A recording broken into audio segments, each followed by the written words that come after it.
Welcome to Delingpole, a Breitbart.com podcast. Here is the podcast host, James Delingpole.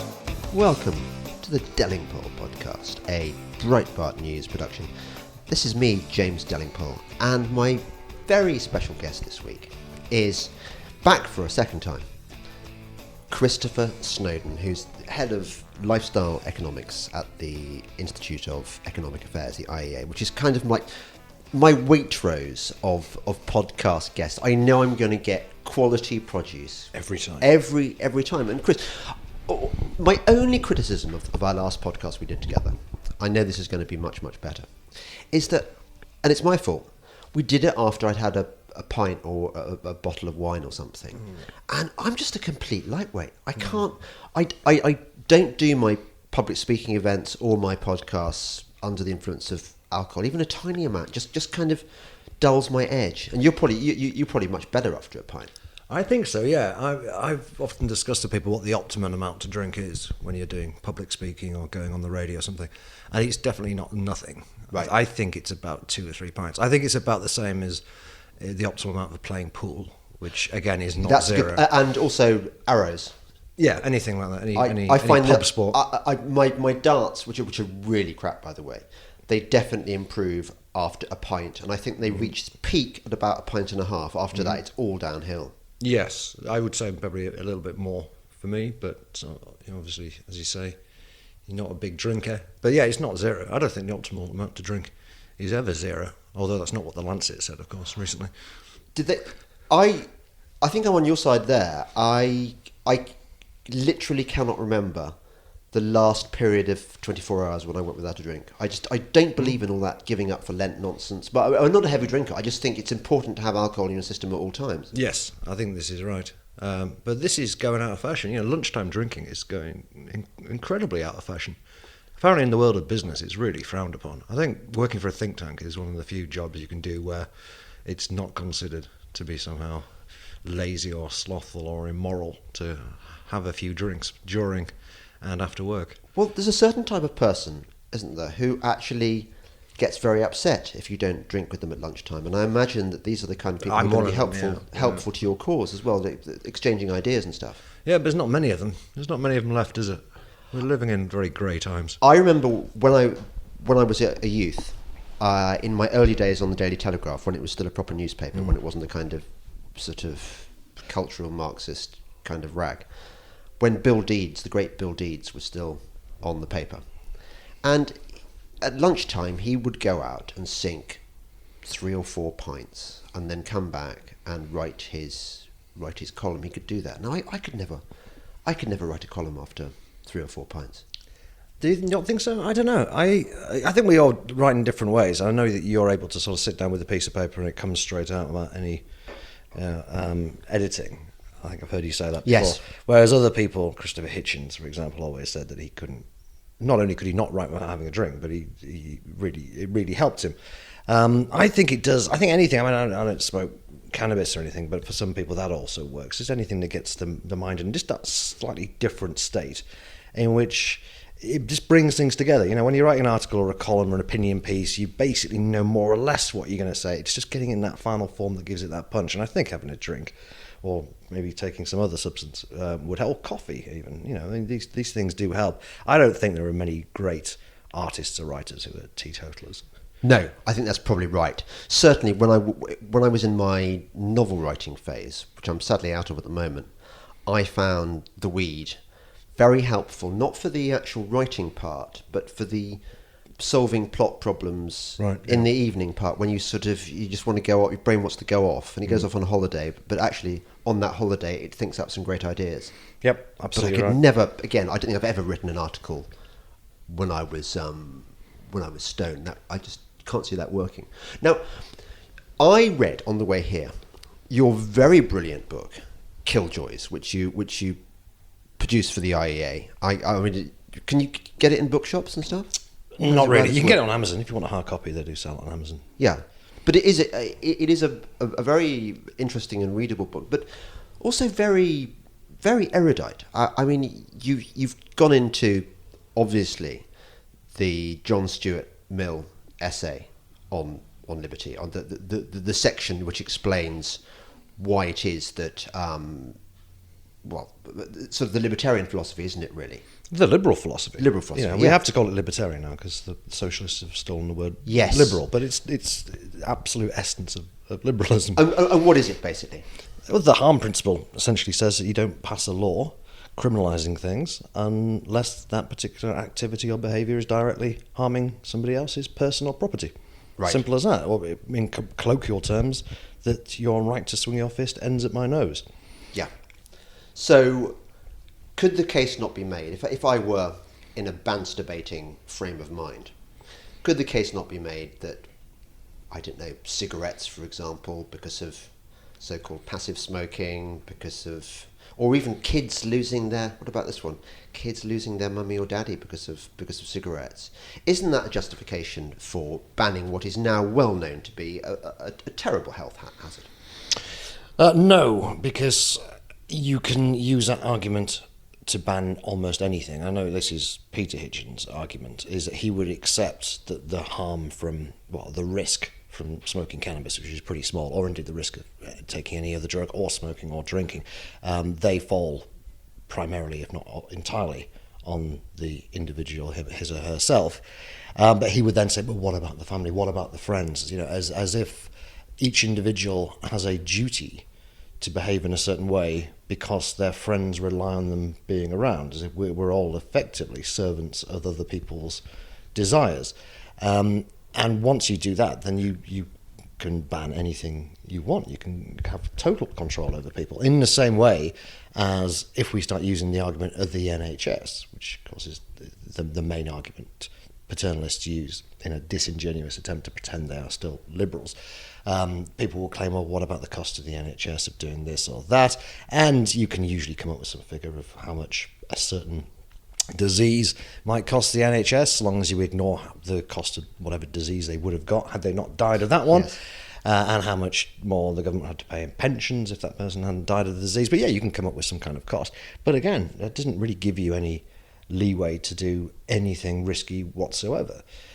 So it's very easy to see that cannot be the basis for law. The fact that people hurt themselves, and in, let's say, the case of somebody who dies early as a result of drinking themselves into an early grave, yeah, of course that's going to be very upsetting for the friends and family of that particular person. But it would be very upsetting for that person to have his life controlled and be forced not to drink anything, not take any risks. So we've got to put the rights and welfare of the individual before those people who choose to surround him. Yes, but what about, isn't it important that as a society that we are more healthy than less healthy? I mean, isn't it good for us all if well-meaning and better informed people enable us to make the right health choices, perhaps through nudges or perhaps through mild forms of government coercion? Isn't that good for everybody? Well, if it were, then people wouldn't engage with any of these activities. I mean, society is only a combination of individuals making their own way in the world. So, yeah, if it is genuinely paramount that people live to the age of 100, that is the most important thing in everybody's lives, then people's behaviour would be very different to that which we witness around us. The fact that people don't, in fact, behave in a way that suggests that they want to avoid every possible risk suggests that it's not right for the individual, and something that's not right for the individual cannot be right for society, because, as Mrs. Thatcher said, there is no such thing as society, there is just a combination and collection of individuals and families. She got pilloried for that, didn't she? Out of context, yeah. It was taken out of context, but when one understands the point she was making, one absolutely sees why the liberals, or the lefties, whatever you want to call them now, gnaw at this like a dog with a bone, because it goes to the heart of, well, it nails the flaw in their argument, which is that there isn't this wonderful thing called society which is devoid of which is got nothing to do with the individuals who are part of it.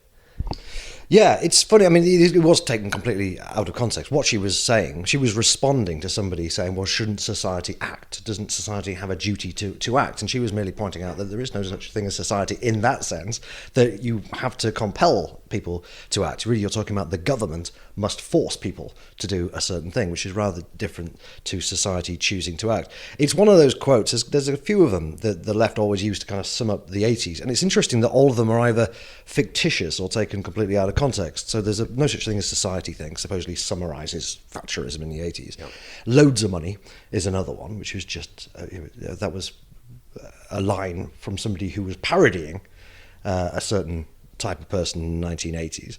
And then there's greed is good, which again is a line from a fictitious character in a film by another lefty who was trying to parody that era. There isn't actually any neat, tidy quotes from anybody who was actually involved in real life to summarise the supposedly incredibly materialistic and selfish 1980s. Yes. I loved the bit in your when you've talked about John Stuart Mill, then you move on to why it is that who are these people who want to change our behaviour? What are they called? Well, I just call them paternalists. Paternalists, yeah. You present the paternalist argument, and then you explain fairly clearly why it doesn't work. And as I understand it, they believe that we individuals are incapable of making rational decisions because there are all these influences like advertising and this. It's sort of like Marxists would call it false consciousness, wouldn't it? Yeah, sort of. It's quite a Marxist idea, the idea that we're not really free because the institutions around us prevent us from being truly free. So yeah, big business, lobbying, being bombarded with aggressive advertising. Yes. In this world, if an industry makes a product these people don't like, it's always big, right? It's big tobacco, big sugar, big alcohol, big soda. And if they're advertising a product they don't like, the advertising is invariably aggressive. Yeah. I've never quite understood what the difference between aggressive and kind of gentle advertising is. And the advertising for something like alcohol, for example, is actually very far from being aggressive because there's an enormous number of rules and regulations pertaining to it. So you can't, for example, alcohol advertising, you're not allowed to even imply that drinking could lead to sexual success, despite the fact that it obviously does. It's the only way any of us ever got sex in the past, most of the people in this country probably wouldn't be alive had their parents not drunk. Yes, that's it. We'd never have met. I mean, I think it's probably the same in America, isn't it? In most countries. Maybe things have changed now since Me Too. This new generation. Do you know about straight edges? People who don't drink or smoke. Yeah. That's been around for years. But there's a thing. Being a straight edge is a thing. Like you can be a rock star and be a straight edge. Well, it used to be quite a big thing in the punk movement. There's the kind of skinhead straight edges. Bands like Fugazi were all straight edges. Oh, is that right? Okay, and so they obviously didn't get any sex, did they? I mean, how would you? No idea. Well, they were in a rock band, so it must have given them a certain advantage. Yes, I suppose that's true. But this argument that we are all helpless before the blandishments of big business and advertising, and presumably peer pressure as well. I mean, if our mates make us do and socio-economic circumstance, just the very fact that you are deprived makes you vulnerable, and therefore you're not able to think sensibly, obviously. So therefore their argument, you're stupid. Their argument is, the paternalist argument is that we need to be saved from ourselves by nudging at the lower end or genuine hard coercion at the top end. Yeah. But because they actually, unlike everybody else, are rational and well informed. So what's the argument against that? Well, that they're not, for one thing. There's no particular reason to think that the government is any more rational than the average person. But even if they were, they wouldn't have the information available to them to know what everybody's taste and preference This is Hayek's argument, isn't it? Yeah, basically, the dispersal of information in society. There's no way any group of bureaucrats and experts, no matter how clever and knowledgeable they are, no matter how much money they spend, could ever gain the equivalent amount of knowledge as is possessed by millions and millions of people in the population. But even if they could do that, which they obviously can't, they still wouldn't be able to get around the fact that people do have different tastes and preferences. People do have, they are prepared to tolerate different amounts of risk. Some people get more of a kick out on nicotine and alcohol than others. And so you cannot, as a matter of fact, have a one-size-fits-all policy saying that society has decided that nicotine use is bad, for example, or that excessive alcohol consumption is bad, and therefore policy is going to be aimed at bringing down nicotine consumption levels to zero and alcohol consumption levels near to zero. You cannot say that because, quite obviously, there are lots of people who are prepared to trade off risk and pleasure in different ways. Yes, particularly in our misspent youth. Particularly in misspent, and also particularly in these so-called deprived areas. It's perfectly reasonable if you have a boring, horrible, miserable life to not put as much value on those last years of life as somebody who's the Prime Minister or some Earl or Duke. If you have a very happy, nice life, you're a lawyer and you're living in Kensington and you're on £200,000 a year, it's perfectly reasonable that you would want to extend your life as long as possible and you're prepared to make sacrifices along the way. It's interesting that all these .com, Silicon Valley people, they're all looking into freezing themselves and coming back to life later on. They're obsessed with living for as long as they can, and they try all these tricks and these fad diets to try and do that. Whereas normal people, and particularly people who, have pretty humdrum lives, quite understandably are prepared to, live today and not worry so much about tomorrow. Yes, it's true. If your retirement is going to be spent in penury, probably in some ghastly home being abused by the staff because your children couldn't afford to put you anywhere nicer, I can see why dying younger is and enjoying your youth on drugs and drink is quite a good. Yeah, I don't think you have to be in any way down and out to take that view. I think you can be on well above an average income, like still, us. Still think I don't really fancy those. I don't really fancy being in my 80s somehow. I don't really care how nice a nursing home is either. If that's a trade-off. If it's about losing those years, if it's about dying at 75, then at 85, well, if I enjoy drinking and smoking enough, then, I'm quite prepared to do it. I don't think that's an irrational choice. But the public health people implicitly, if not explicitly, assume that is irrational. Because all they care about is not public welfare, which is what normal people in practice care about, and it's what economists care about. Yeah. They care about one arbitrarily selected item within that category of public welfare, which is health and longevity, especially. And those aren't the only things. Of course they're not. Your No. counter, And yes. you only have to look at how people behave to see that there is not a single person, including the public health people themselves, who actually believe that longevity is the most important thing. Even those miserable Puritans still take some form of risk. Right? So we're trying to base policy for an entire society on an assumption about preferences that is not reflected in a single person's life. Yes. Not a single person lives in the in the way that the public health people assume people want to live. I love the example you give about, I think a lot of people are going to identify with this, that I'd love to be a really good pianist. I'd love to be able to play the piano well, but Tell me that. Well, this is in response to the argument that public health people will say, well, look at this survey data. When you ask people, then 70% of smokers say they don't want to smoke. 80% of fat people say they wish they could lose weight. And so we've got to help these people because that's what they want to do. And, of course, most fat people are going to want to lose weight. And most smokers probably wish they could enjoy their life without smoking as much as they do with smoking. But the inconvenient fact is that it's the smoking that actually is giving them quite a bit of pleasure. And for the fat people, they don't really like exercising very much. That's a bit of a sacrifice and a cost. And they do rather like stuffing their face with cream cakes. And although they would like to be, in some cosmic sense, they would like someone to wave a wand so they can carry on eating pizzas and smoking cigarettes, but not carry any of the health or indeed aesthetic costs that go along with that, it's not going to happen. So there's a trade-off. So going back to the piano example, yeah, I would like to be able to play piano like a maestro. I genuinely would, right?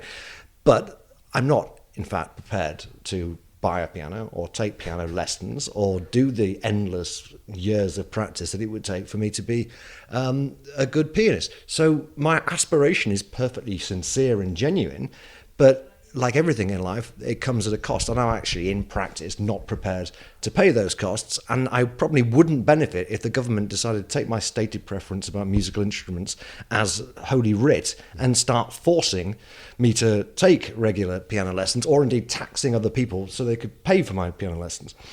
I think this is why we all need to have these economics phrases, behavioral economics phrases, handy for arguments like this, because you raise an important distinction there between stated preferences and revealed preferences. So a stated preference is, God, I'd so love to give up smoking, and I'd love to be thinner, and I'd love to be a brilliant pianist. And what's a revealed preference? The real preference is what you actually do. And economists don't pay any attention to stated preference as a rule because talk is cheap. And I know there'll be people listening to this who are thinking, oh, yes, but it's really hard to give up smoking, or it's really hard to give up hard drugs, and therefore people's stated preferences should be taken more seriously. And there is some truth in that. I mean, addiction definitely is a challenge to the rational man kind of hypothesis up to a point. But even with smoking, if you want to look at the revealed preferences, fair enough. You can just about accept that there are people who really, really would like to get up smoking but can't because they find nicotine too addictive.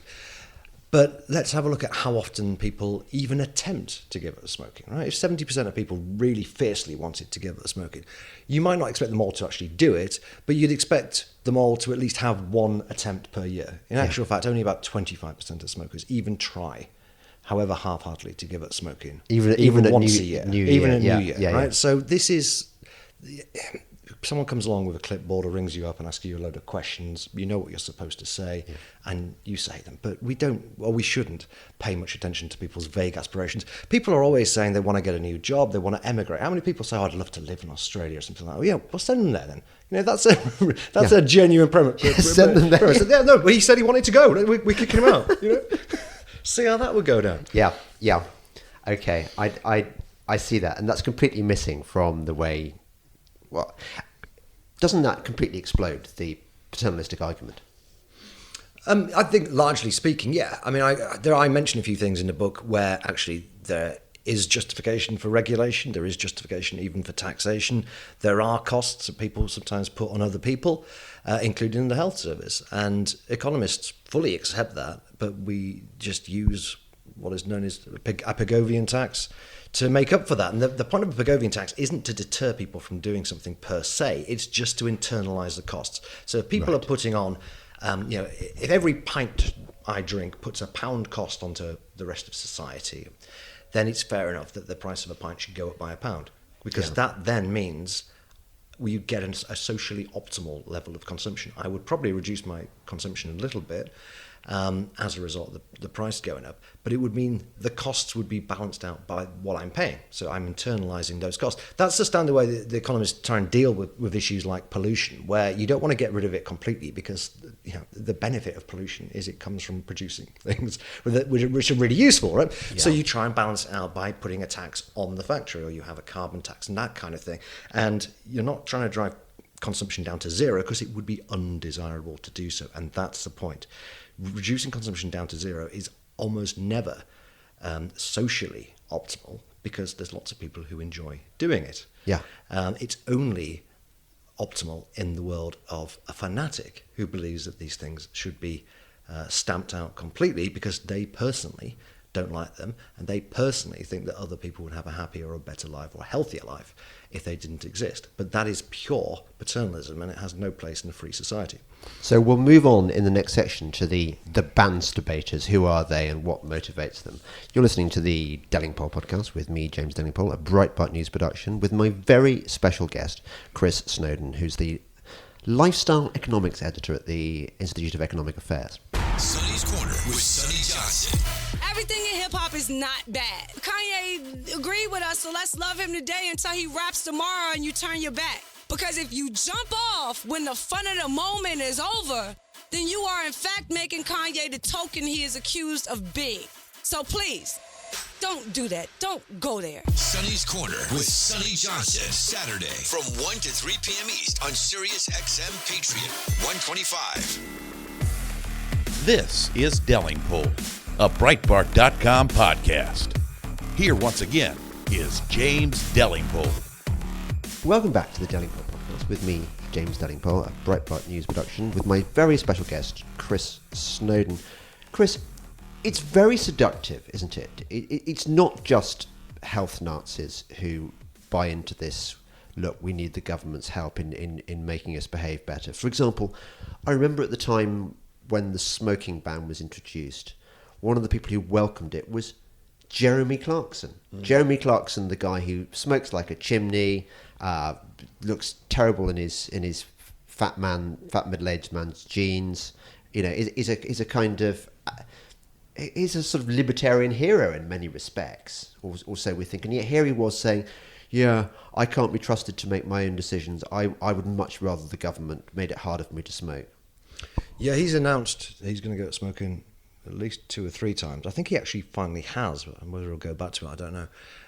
But yeah, it's sad when people feel that way. It's kind of like if I gave up drinking, or if an alcoholic gave up drinking, and then went around demanding all the pubs be closed because you could. That's Alistair Campbell, pretty much, isn't more it? or less, yeah. Right. Yeah. So every time I see a pub, I'm always tempted to go in and drink, and it's not fair. So they should be closed down. It's more or less the same thing. And as it happened, the smoking ban did lead to lots of pubs closing down. So it was a double success for the public health lobby on that front. But the public health professor. Now you talk a bit about public health professors in your book, and I would imagine there was a time when being a public health professor was a really good thing. You presumably your job was to stop cholera outbreaks in the city and to make sure that the sewage system was functioning and that the standpipes, whatever the poor were using, weren't infected with typhus or whatever was going around at the time. But now, public health professors seem to be rather different.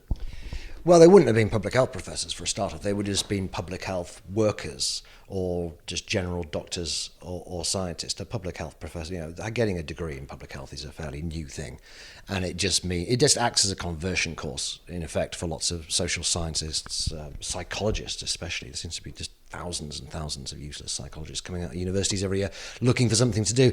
And because being a public health professional doesn't require really any knowledge of science, medicine, or very much talent, it's pretty easy for people to do a year or two moving into public health, and then you just become a professional scold. It's interesting when you go back to the 19th century public health movement, which was very, very good thing in so many respects in terms of cleaning up the air and the water and the rest of it. It's funny, if you look at the career of John Snow, John Snow, the Broad Street pump.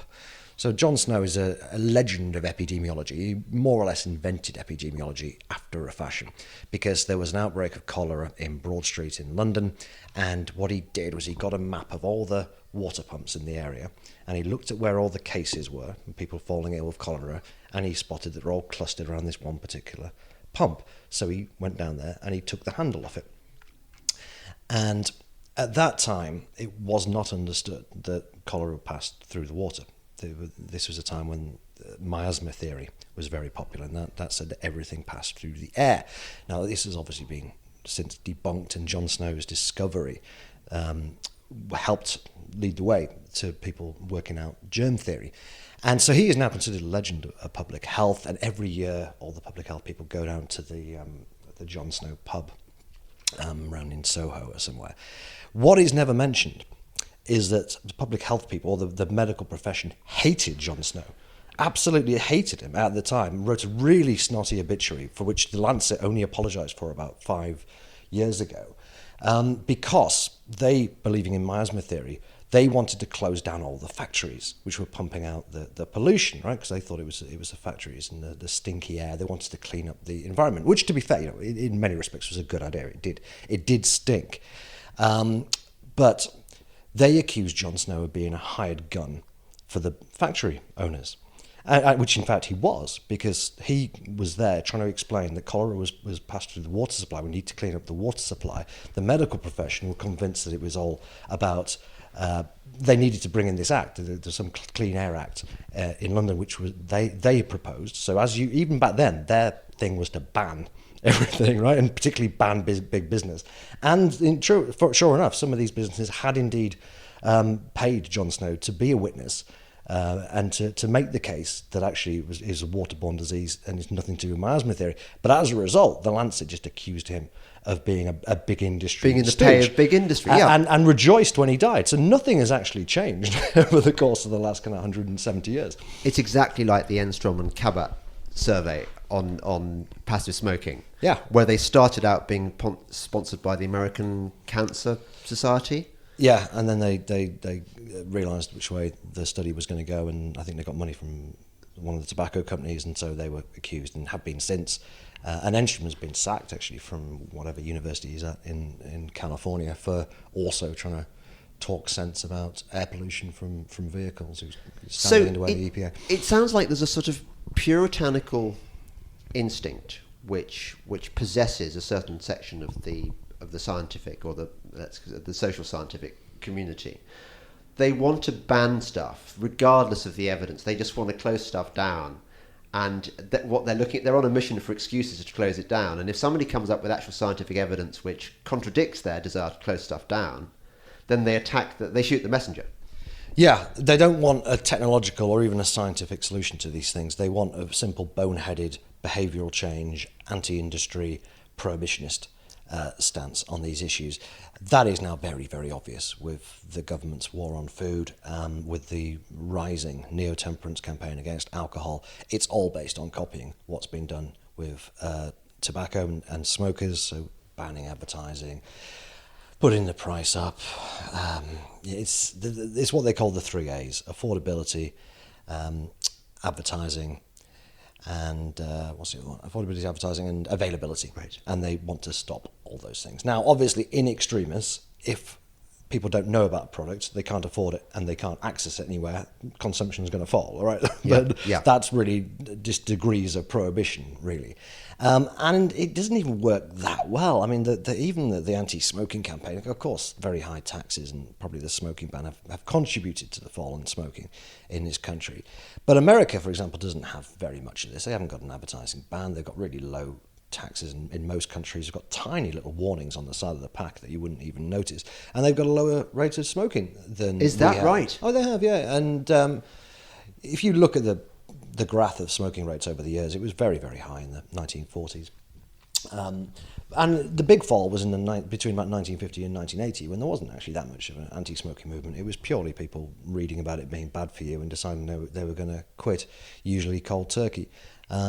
And since we've had this massive wave of bans and graphic warnings and all the rest of it, there was a flat rate of smoking from about 2007 when the smoking ban came in to about 2012, and then e-cigarettes kicked in, a technological free market solution, and smoking rates have fallen by getting on for a quarter just since 2012. It's been a really dramatic drop, and public health groups, to their credit, in this country have generally been pretty positive towards e-cigarettes. It's a very different story in the rest of the world, particularly places like Australia, when they're banned outright. $20,000 fine in Australia for using an e-cigarette. It's extraordinary. For using one, yeah. For using one. And you can't buy the fluid for it anyway because it's classed as a poison. I use e-cigarettes. They're great. I used to smoke. I was a complete lightweight. I'd cut myself down to maybe one cigarette an evening, and I just thought, well, maybe I'll just go all the way and vape. Mm-hmm. I know some people still, old school smokers, still frown on vaping, but it seems to be a very, very useful. It works, doesn't it? Works for me. It doesn't work for everybody, but I think that's why we need more new nicotine products. You know, it's shocking really that the e-cigarette wasn't invented earlier. You know, why didn't we have kind of safer nicotine recreational products until 10 years ago? Yes, it's shocking. But they wouldn't have been able to be advertised anyway, and you couldn't make any claims about the health and the risk reduction. So yeah, it's a tragedy that the technological solution didn't come along earlier, but now it's come along, and you see people's true colours. You know, it was always an interesting thought experiment as the anti-smoking movement was becoming more and more aggressive, of what would happen if we got a vaccine for lung cancer, for example. So smokers could just take the vaccine and they could smoke and they'd never have any health problems. Okay, I'm overlooking the other diseases caused by smoking, but let's say that we could find a way of preventing smoking from harming people. Would the anti-smoking people just go, oh, great, job done? Or would they go, I still don't like it, it's immoral and it smells, you know?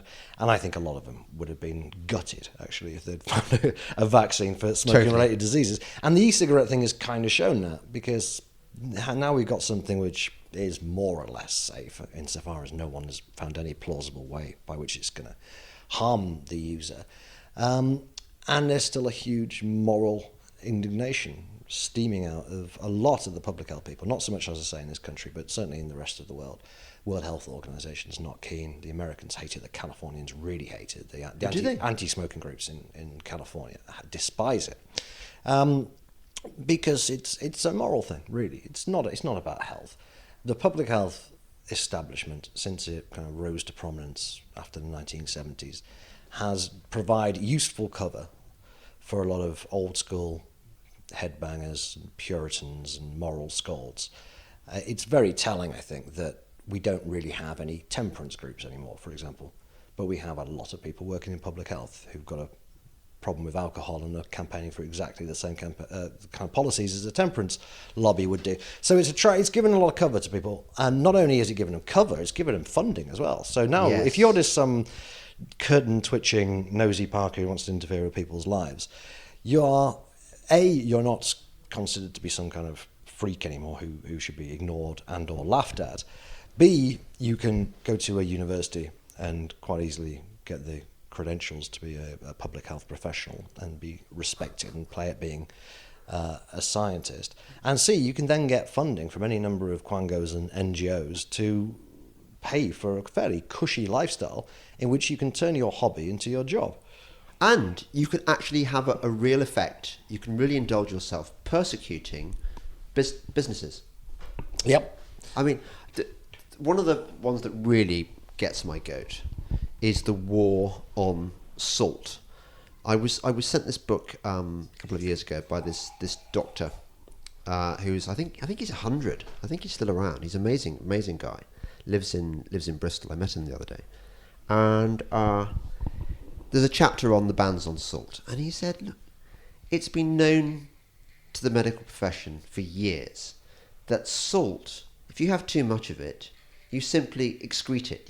It comes out in the form of sweat and things like that. So even if you consume beyond the optimum level of salt. And there's homeostasis as well, which is the body's way of regulating itself. So, you never kind of get these huge peaks as a rule. So unless you're consuming enormous amounts and you've got hypertension already. There is a legitimate concern with a lot of these things. If you're a very, very high-risk group, it probably makes sense to watch out for saturated fat and for salt. But presumably you'd know not that, for a normal person. If you have hypertension, presumably you're aware of that, aren't you? Your doctor would make you aware of it, yeah. And this is where it should come down to a doctor-patient relationship. And if you're old and your heart's giving in, then he will have advice for you, which is quite sensible. I really recommend, I don't know if you know James Lefanu. Yeah. He wrote a fantastic book called The Rise and Fall of Modern Medicine about 20 years ago. He's now written another one, came out this year, called Too Many Pills, which is mainly, as the title would suggest, mainly about over-medicalisation. And it's astonishing, the extent of over-medicalisation in this country since Tony Blair started effectively paying doctors on the basis of how many pills they prescribed. I'm simplifying somewhat, right. But the amount of pills that people are on now it's kind of doubled in the space of a decade. It's extraordinary, and it's causing all kinds of iatrogenic illnesses in people. But what he says, a lot of what he says is interesting, but particularly this: the public health people talk a lot about the whole population approach. So this is treating the whole population with things like salt reduction, with calorie reduction, sugar reduction. So Public Health England's current campaign to take 20% of sugar out of the food supply reflects this whole population approach. Duncan Selby, the head of Public Health England, says that Britain needs to go on a diet. Well, it doesn't. I look at you, James. You do not need to go on a diet, right? Not everybody needs to be consuming less sugar. It might be true that the nation as a whole could do with consuming less sugar, but that's a kind of ecological fallacy. It's still the fact that there are lots and lots of people who are not overweight, let alone obese, and they in fact do not need to consume fewer calories, and in fact some people would benefit from consuming more calories, and lots of people would suffer if we consumed fewer calories. But that's what the whole population approach suggests. It looks at, it's a very strange theory, and it's almost unbelievable to, I think, most people when you explain it, but it was outlined by Geoffrey Rose in the 1980s. And if you look at any population's consumption of things like alcohol or salt, you'll see a bell curve. So you'll see some people are consuming very little of it, some people are consuming huge amounts of it, and in the middle you'll have at the top of the bell curve you'll have the average. Now what Rose suggested was that when you've got a fairly small number of what he would call deviants at the far end, consuming lots of salt. Most people would just say, well, we should focus our attentions on that 5% of the population who are consuming too much. Similarly with alcohol, there's about 4 or 5% of the population who are very heavy drinkers, and it would make sense to focus on them. Rose said no. The way to get that minority of people to change their ways is to move the whole slope, the whole curve to the left. So change everybody's consumption, because he assumed that the consumption by deviants was fixed to the average consumption. Oh. So if you change average consumption, somehow that makes alcoholics drink less, it makes fat people eat less. There's no reason to think that. Where did this come from? This is just a made up fact, made up yes, theory. I mean, completely, yeah, pretty much. It's based on the fact that in the case of alcohol, for example, it is generally true that countries which have high per capita consumption of alcohol will have a higher level of alcoholic liver disease, for example. But there's a pretty good reason why that is. The heaviest drinkers, as the Pareto principle would suggest, the heaviest drinkers drink a hell of a lot of the nation's alcohol, right? Yes. So if you've got a lot of heavy drinkers, by definition, you will have high per capita consumption, even if there's loads and loads of moderate drinkers and indeed loads of teetotalers. If you somehow succeed in tackling very heavy drinking and you help alcoholics reform themselves, per capita consumption will, by definition, fall, because those people are consuming 60% of the alcohol in the first place. Yeah. So it's a complete confusion of cause and effect.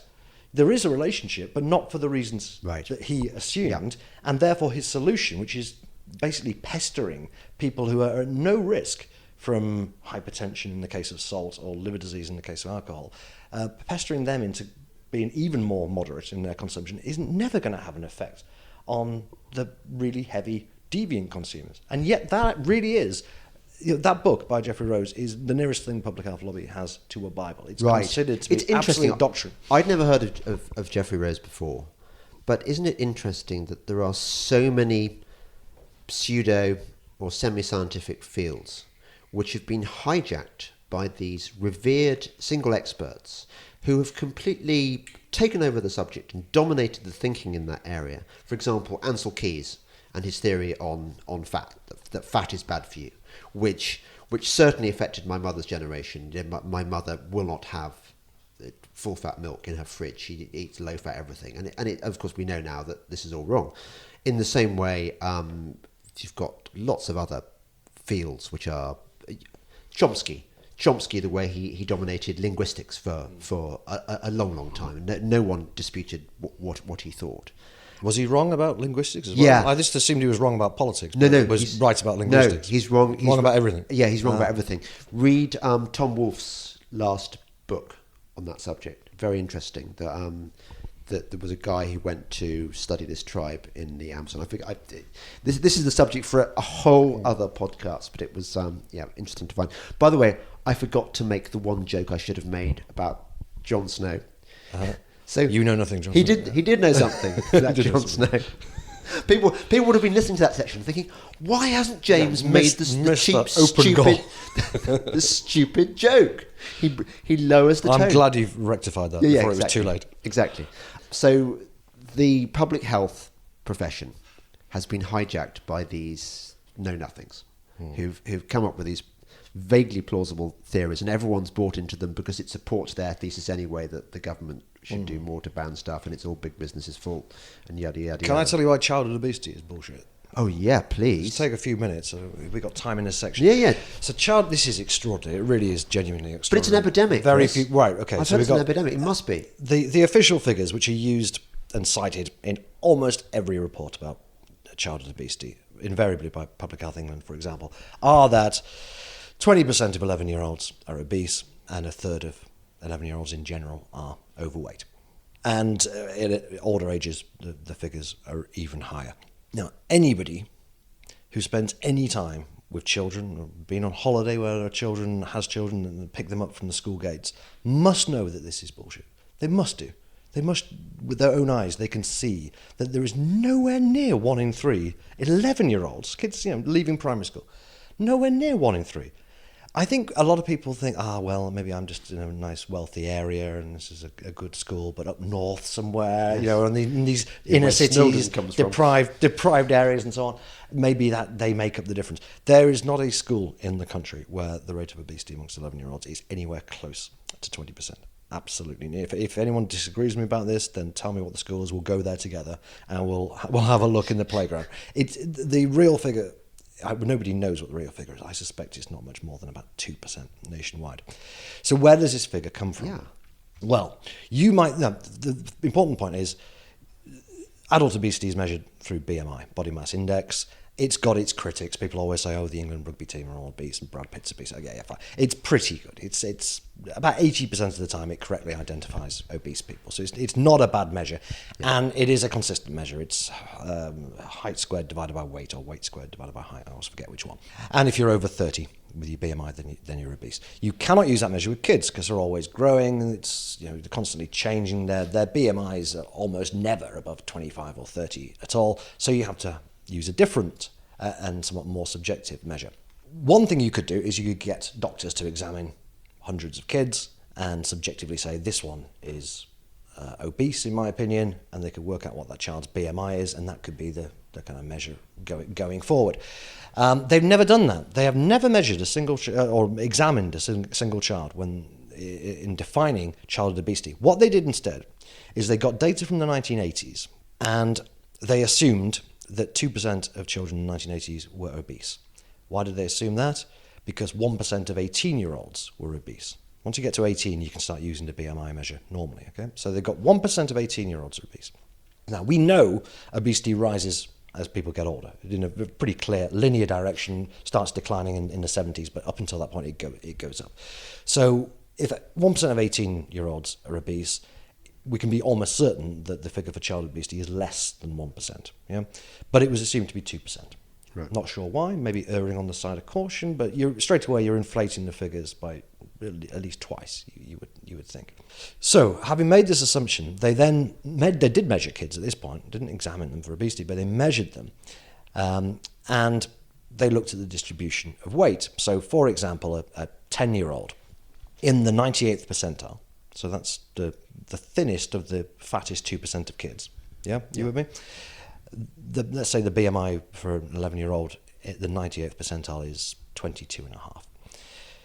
That then became forevermore the definition of obesity for 11-year-olds, and there would be different measures for people of different ages. There's a weird slope; it goes all over the place. But they wrote all this down, and whatever the 98th percentile was in the 1980s is obese. Now that's bad enough, right? That's bound to inflate significantly the number of kids who were classified as obese, because almost certainly that particular child was not actually obese.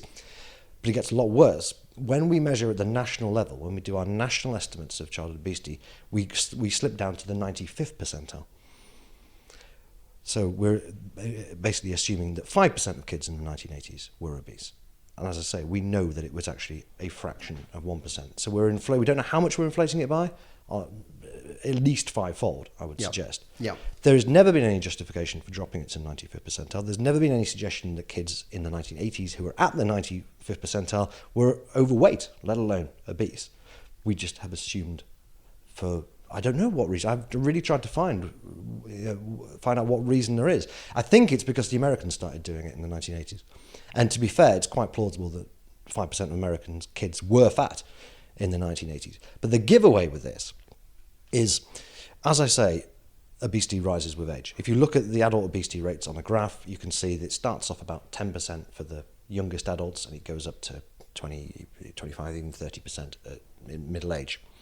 You put on the childhood obesity stats on the left-hand side of that graph, it goes right up for the 10 to 15-year-olds, about 22% obese, not just overweight, obesity rates for 10 to 15-year-olds. It's grotesquely overweight. And then 16 to 24-year-olds, it drops by more than half to about 9%. So if we're taking these statistics seriously, we have to believe that there is an enormous number of obese children in secondary school, and as soon as they leave school, more than half of them suddenly return to a healthy weight. It's absolutely ridiculous.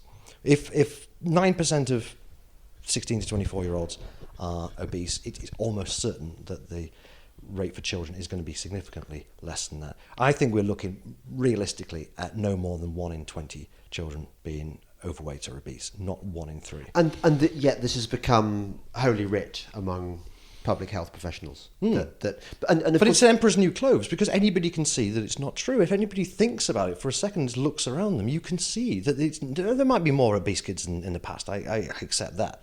But that could easily be the difference between, there used to be kind of 0.5% and now there's 2%. But you see, we also get this in fields like particulate pollution. All this stuff about pollution deaths. It's absolute bullshit. That's totally made up. Completely made up. It's modelled nonsense, I think. So you've got these models and you've got these theories, which are fine if they only exist in the heads of kind of masturbatory wonks in university departments who no one gives a shit about. But unfortunately, it gets translated into public policy, doesn't it? It is, because it's think of the children stuff. There is no doubt, by the way, that adult obesity has risen. It's gone up. It's doubled in the last 25 years, which probably means that childhood obesity has also doubled. So it's maybe gone from 1% to 2%. Again, we're talking very low levels. No reason why childhood obesity would go up tenfold if adult obesity has gone up by twice, right? But because the government still wants to stick more or less to the John Stuart Mill way of doing things, doesn't really want to pester adults explicitly, it's always done through children, through our natural concern for children. Of course. Just like climate change. Think of the children. Sort of, Future generations. It's always children, but it's never really about children. So we've got this food reformulation plan now, which is utterly bonkers. It will never be delivered. It cannot be done. This is taking 20% of sugar out of all the food, pretty much, in the food supply, but then 20% of calories as well. This is why, I don't know if you've seen people complain about Cocoa Pops. This is one of many, many products that's being degraded in a futile effort to meet these goals. We're going to talk about that in the next section, because this is the bit that really upsets me. What have they done to our Cocoa Pops? What have they done to our Lucozade? What have they done to our Heinz baked beans? So, more in a moment. You're listening to the Delingpole podcast with me, James Delingpole, and my very special guest, Chris Snowdon, lifestyle economics editor at the Institute of Economic Affairs. Breitbart News Tonight with Joel Pollack and Rebecca Mansour. The real thing that the left is angry about is they're like, how could you allow these Russian memes? Somebody saw a meme and then they decided they had to vote for Trump. Or it must have been fake news. And by fake news, they mean conservative websites. Come on. But this is what the left thinks. Fake news. And by fake news, what they mean is shut down Breitbart. Breitbart News Tonight. Weeknights starting at 9 p.m. East on Sirius XM Patriot 125. This is Delingpole, a Breitbart.com podcast. Here once again is James Delingpole. Welcome back to the Delingpole podcast with me, James Delingpole, and my very special guest, Chris Snowdon. I don't know whether they have Lucozade in America. I don't think so. No.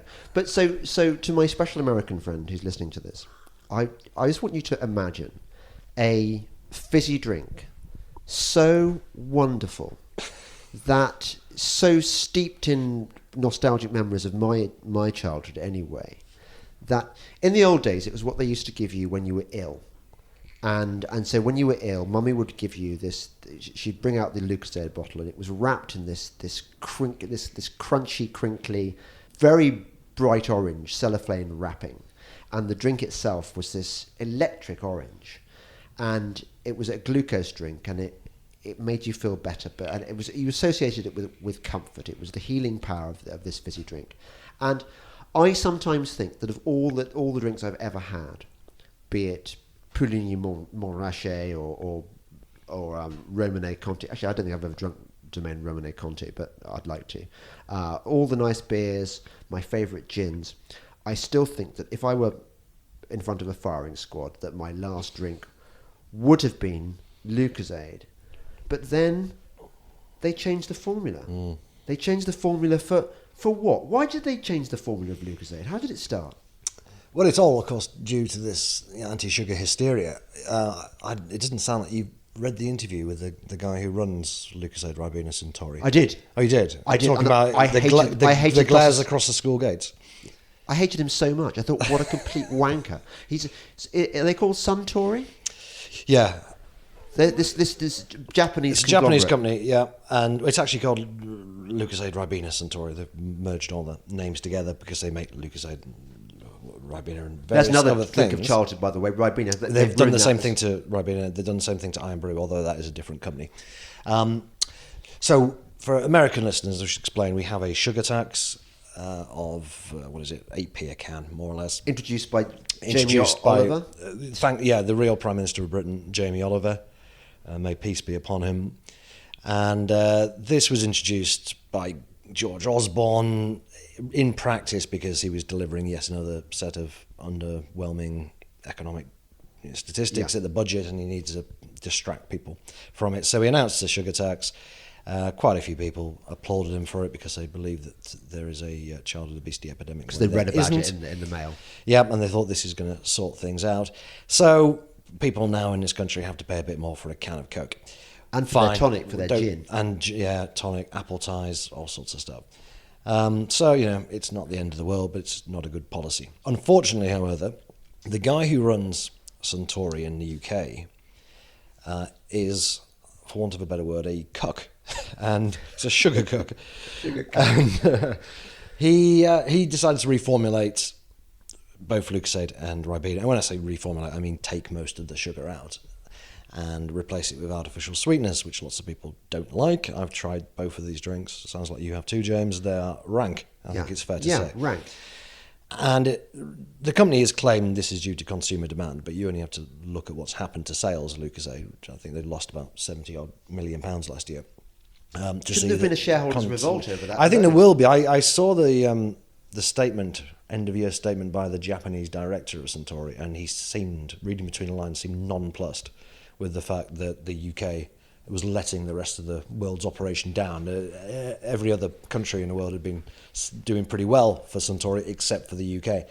But they have a separate managing director. And this guy, he spilled the beans in a newspaper article last year. And it turned out that he just felt guilty about putting sugar in his drinks. And he said that he was collecting his kids from, no doubt, his private school. Yeah.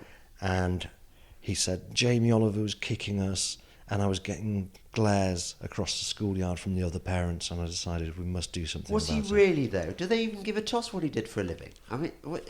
I have no idea. Wonder. But it seemed to be, from what I could gather, a genuine attempt from his perspective to make the world a better place. Yeah.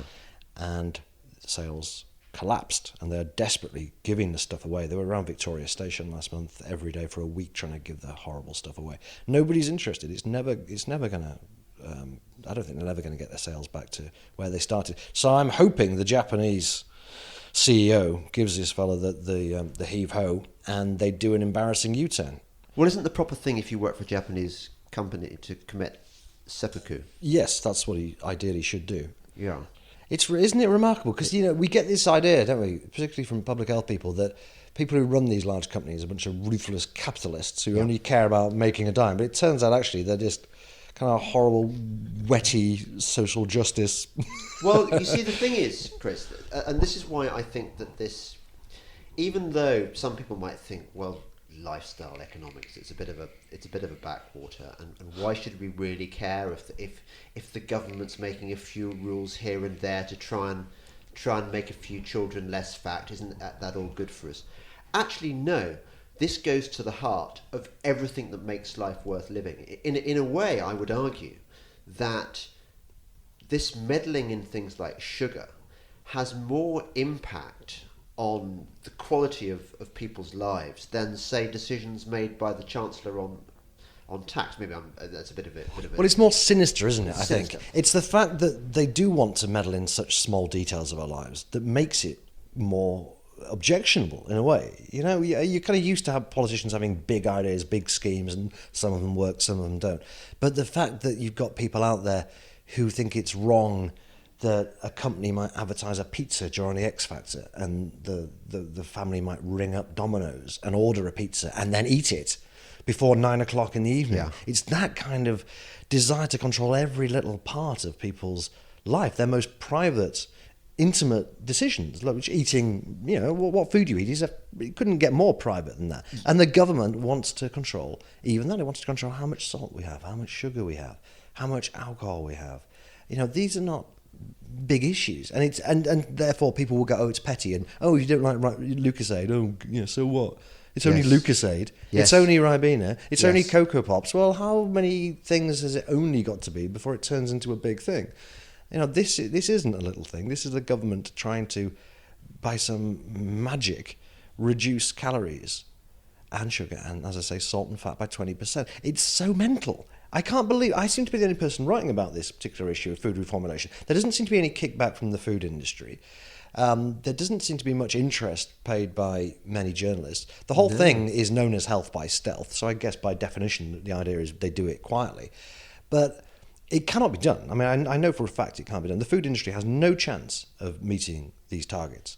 No chance whatsoever. And so when we get to 2020, when these targets are supposed to be delivered, something is going to happen. I suspect what will happen is that the likes of Public Health England, which has been totally overtaken by fanatics, will say, look, we gave the industry a chance.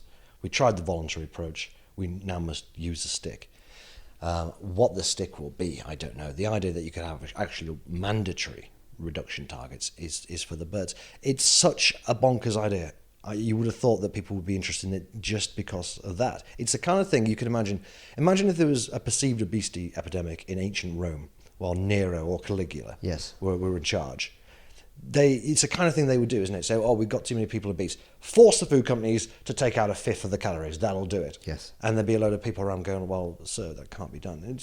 Yes. And they'd be crucified for challenging the mad dictator. But it is a mad idea, a totally mad idea. It's particularly mad given that it's been brought in by notionally conservative administrations. You can just about imagine if Jeremy Corbyn got in power, that the mad leftists would make all these rules in that authoritarian way. But you made a good point earlier when I asked you about why did the sugar tax get introduced, and you said the Chancellor George Osborne had some embarrassing economic figures and wanted to distract from them. And in the same way, there was a fantastic piece I read the other day by one of my heroines, Alison Pearson, who I think always talks a great deal of common sense. Won't come on the podcast. You know why? Why? She's too frightened that I might bring out her inner right winger and that she might speak indiscreetly about the truth and that this might jeopardize her career. So yeah. But she wrote a piece the other day which just told it exactly like it is on the crime in this country. But crime is out of control, and you've got people like Cressida Dick, who's in charge of the Metropolitan Police. I'm sure she was chosen totally on merit, not just because she's a woman or anything like that. And the absurdity where the head of the Metropolitan Police, the London Police, actually feels that she has to give a statement on what the police's position is on Boris Johnson's article about the burqa, whether there's going to be... She generously announces that the police aren't going to prosecute it. And you're thinking, hang on a second, you've got acid attacks, you've got people living in the country... You live in the country now, your house gets burgled, you don't expect the police to turn up till the next day. You've got a crime wave across... The police have basically given up policing except for nasty things on the internet. What does Theresa May's government do in response to all this? It announces that they're going to really come down hard on people selling energy drinks to children. And you think, what? While she's in Africa as well. I mean, she's going to be busy out doing her overseas duties, but still finds time to provide a quote saying that energy drinks are a threat to the health of the nation. There is such a chasm, isn't there, between the priorities of the political class and the priorities of normal people. I mean, this is sort of why Trump won, isn't it? And it's why we voted for Brexit. Right, yeah. I mean, on the public are interested in the same things they've always been interested in, really. Housing, jobs, crime, immigration, that kind of thing. The politicians are interested in, badgers, plastic straws, sugar, carbon dioxide. Yeah. Correct pronouns to be used, that kind of thing. And it's the fact that people can see resources being diverted to things that are utterly trivial, while serious problems remain, that creates so much resentment. And it could be really easily solved by them just getting a grip and focusing on the real issues. I genuinely can't understand why the Tory party have been going down this Nanny State line for so long. I can kind of understand why Cameron did it, because I think, like the guy who runs Lucozade, he actually genuinely believed in it. He's a cuck.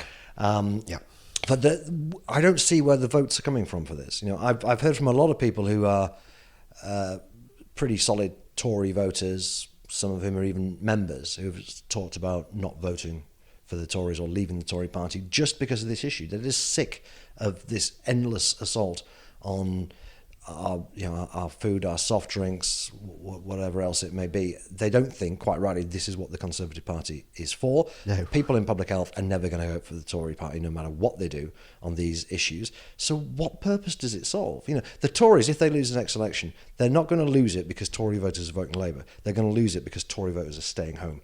And this is the kind of thing they stay home for. Yeah. They just think, well, what is the point of having a Conservative Party if it's going to be doing all the nanny state stuff I associate with Labour and more? Yeah, the counter argument I used, because as you can imagine on Breitbart, in the comments section particularly, you hear from a lot of UKIP voters who, of course, believe that UKIP is the answer, but UKIP's never going to unfortunately be the kind of the majority force that's going to sway the nation. It's going to have influence, but it's never going to be. If we're going to get redemption, it's going to have to be through the Conservative Party under new management. So I think, I heartily applaud all these kind of kippers who are joining the Conservative Party in order to affect entryists. Entryists. Anna Soubry. They're not real Conservatives, says Anna Soubry. Yeah, Anna Soubry. Anna Soubry. And who's the other one? Sarah Wollaston, the Lib Dem. She's definitely not Conservative. Who just got in. That was Dan Hannon's fault, that was. Do you remember he was going on about... Open primaries. Open primaries. Yeah. Dan kept banging on about it, how you get a better class of politician. No, you don't. You just get... Sarah Wollaston. You get Sarah Wollaston. Exactly. Well, I'm glad that your jungle drums, or whatever you want to call them, are giving you the same message that I'm feeling in my bones. That this is so unconservative. It's so... I mean, isn't it against the ideological tradition of conservatism? I don't know what the Burkean tradition is, but I'm sure it's not that. Well, obviously not. No, and I do wonder whether much of this is actually being driven by Theresa May or the cabinet or the government as we know it. I think it's being driven by the Department of Health and Public Health England. The Tories made a huge mistake when they set up Public Health England. This £4 billion was it Cameron who did that? Yeah. The idea was to put public health duties back to local authorities, but of course you can't have devolution without having some massive new Leviathan set up. So we've got this vast quango, which is only ever going to be a glorified lobby group. And so it is proven. All the standard affordability, availability, accessibility dogma is entrenched there. And they push for this stuff all the time. And the government basically throws them a bone every now and again. I think that's what it is. As I say, under Cameron, I think there was a genuine belief in it, broadly speaking. I don't know. I made the mistake when Theresa May became Prime Minister saying she seemed quite sound on the Nanny State based on her voting record, which actually was reasonably good on this kind of stuff. She voted against the ban on smoking in cars, for example, which seemed to suggest some kind of resistance to this kind of stuff. But she's, gone native. All the public health ministers go native. Steve Bryan is the latest one. Doesn't matter what they say beforehand, they do whatever the NGOs say. So the solution is get rid of the NGOs, get a better Prime Minister, get a Prime Minister who's actually got some backbone. That is the only hope.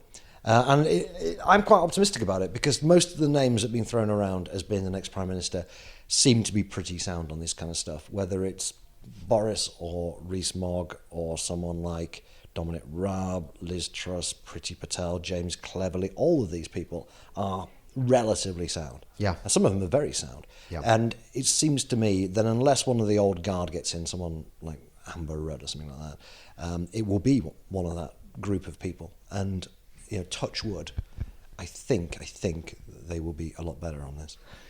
You mentioned that you don't get much support from journalists. I love you on Twitter, and I know you've got you've got a coterie of fanboys and girls. But do you find that? Do you find that it's hard to break into hard to get articles in the mainstream media picking up on what you've said? The obvious and true points you're making are just being ignored.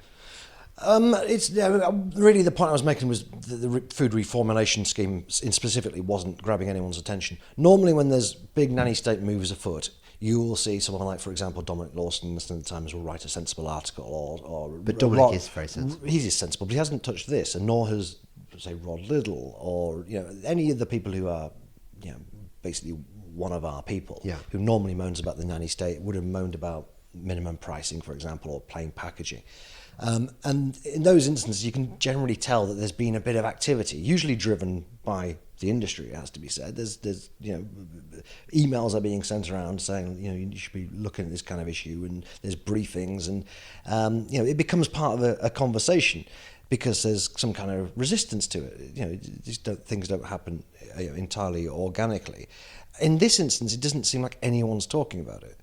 No one's paying any attention to it, despite the fact that it is unprecedented anywhere in the world for the government to be taking over the food supply in this way and dictating that we should be reformulating nearly everything. It's not just children's food, by the way. It's nearly everything. I was complaining really that no one, apart from myself, is kind of trying to raise any awareness about food reformulation scheme. In general, with nanny state stuff, no, I can't complain that I get overlooked. I was all over the media recently when the energy drink thing was announced. Partly, it has to be said, because I was the only one who actually said anything about it, so I guess that kind of proves your point. But no, I've got a certain pulpit. I write for the Spectator, No, you're lucky. Blog and so on. We're lucky you're there. But it just seems to me that we have... Every time I open a newspaper, not that I do literally open a newspaper, I just go to Twitter, because why would you bother reading the newspapers these days? They're all so shit. But imagine if I didn't open a newspaper, what I would be doing is getting very, very annoyed and gobsmacked, frankly, by just how quickly the world is heading over the cliff edge of lunacy in so many regards. And this is why I don't get why more people like me, who think like me, and you, I don't know whether you are on this issue, but don't thank the Lord every day for Donald Trump. I just think that whatever you think about his private life or his manner of the way he uses the media or whatever, he's taking on this entrenched political correctness, this deep state stuff, which is one almost sounds like a paranoid conspiracy theorist when one talks about the deep state. But I do believe that, for example, that chap you mentioned at Suntory, he is part of this system which entrenches political correctness. They all seem to have gone on their common purpose training courses. He just wants to be loved, James, and that's the thing. That's the thing with a lot of the wetties on Twitter. They just want to be loved. Yes, they signal virtue, but it translates into misery for us. Yes, because in order to be loved, you have to take a kind of soft, liberal left approach to life. Yeah. And you see this with, you mentioned this before on the podcast, but you see this with people like Michael Gove, Tim Montgomery, and all these people who seem constantly vying for affection from people who are always going to hate conservative ideas or liberal ideas. And I know that you think anybody who attacks Donald Trump is trying to do the same kind of thing and throwing them the bone of, I hate Trump too, in order to be loved. I mean, we talked about Trump last time I was on the podcast. From a banter perspective, I'm a massive, massive fan. Even though I had money on Hillary Clinton, when I woke up that morning and found out that Trump had won, I couldn't help grinning from ear to ear. It's very amusing watching him cause havoc on Twitter. So yeah, in practice, I'm quite a fan of it happening. I think it would be very miserable, boring, grey. Well, yeah, it's all about the banter, really.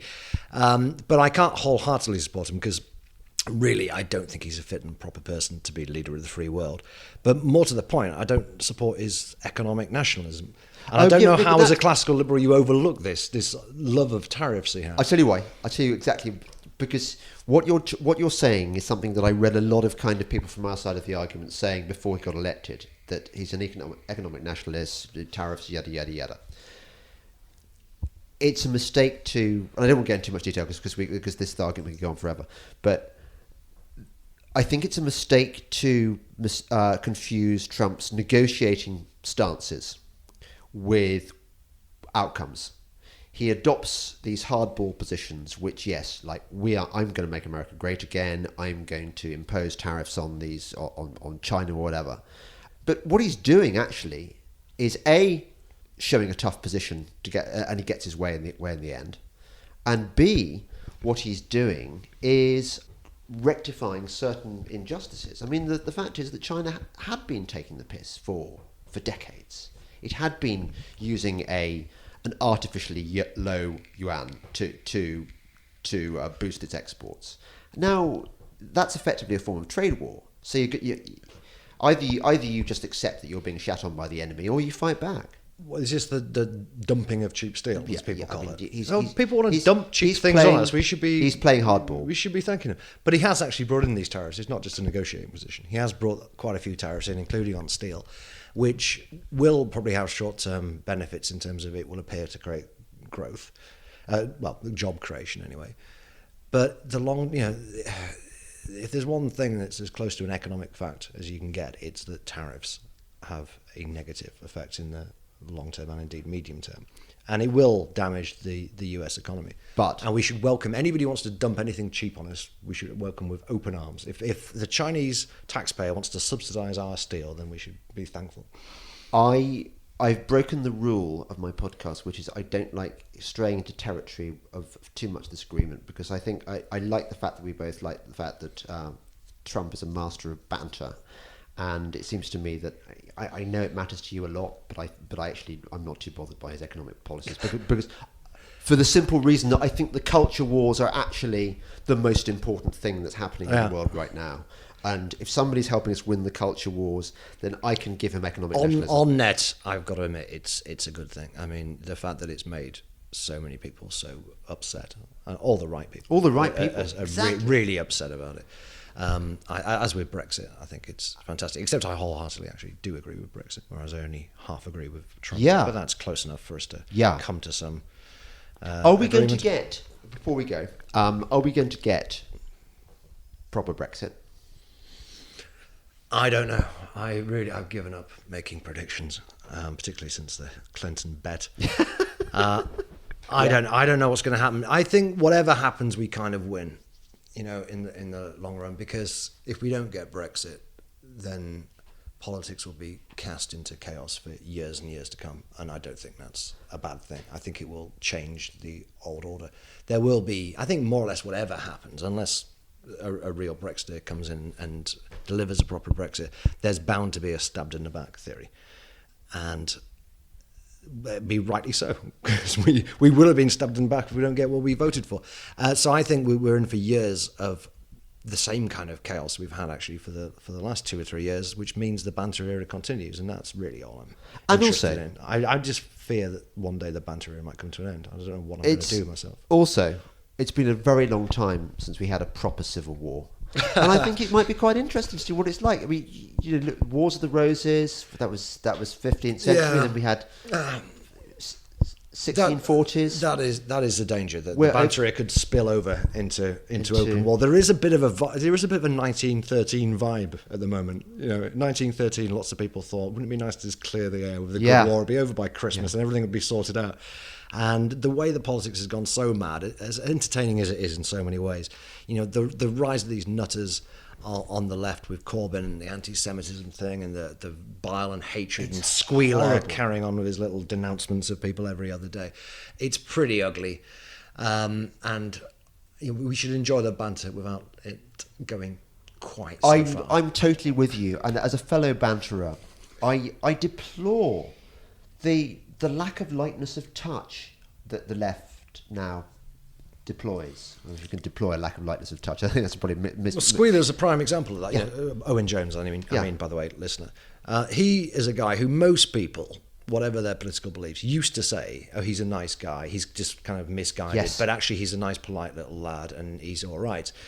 And he's changed massively in the last year or so as he tries to claw his way back into the Corbynistas' good books, and he's a really unpleasant little weasel now. Yes, the way he will denounce people for betraying the supreme leader, goes through everything they've ever said and rants and raves. It's so transparent. It's so transparent that he's a propagandist, and the fact that he's introduced on TV as a journalist is such a joke.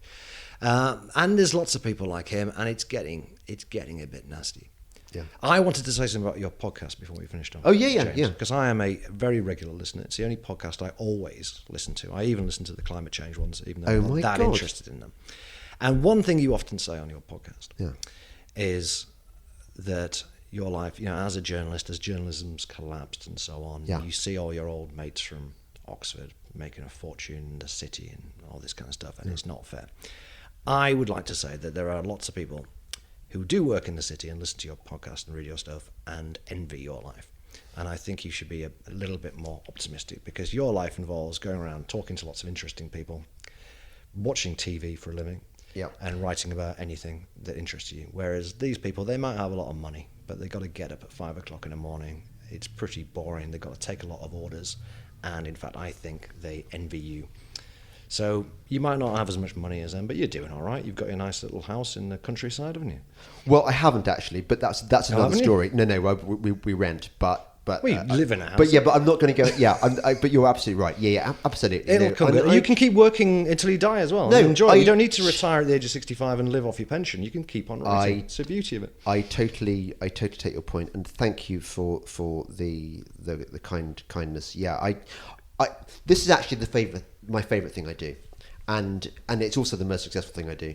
And I think the listener, the special friend listening to this, actually knows in her Zia heart that is the case. So thank you. Thank you for being a fan, and thank you, special friend. There's only one of you, for listening. That was the Delingpole podcast with me, James Delingpole, and my very, very special guest now, after what he said, Chris Snowdon. Thank you and goodbye. Breitbart News Daily with Alex Marlow.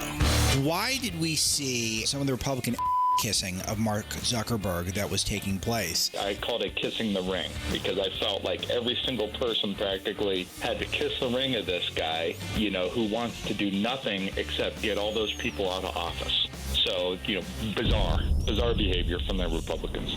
Breitbart News Daily, weekdays at 6 a.m. Eastern on Sirius XM Patriot 125.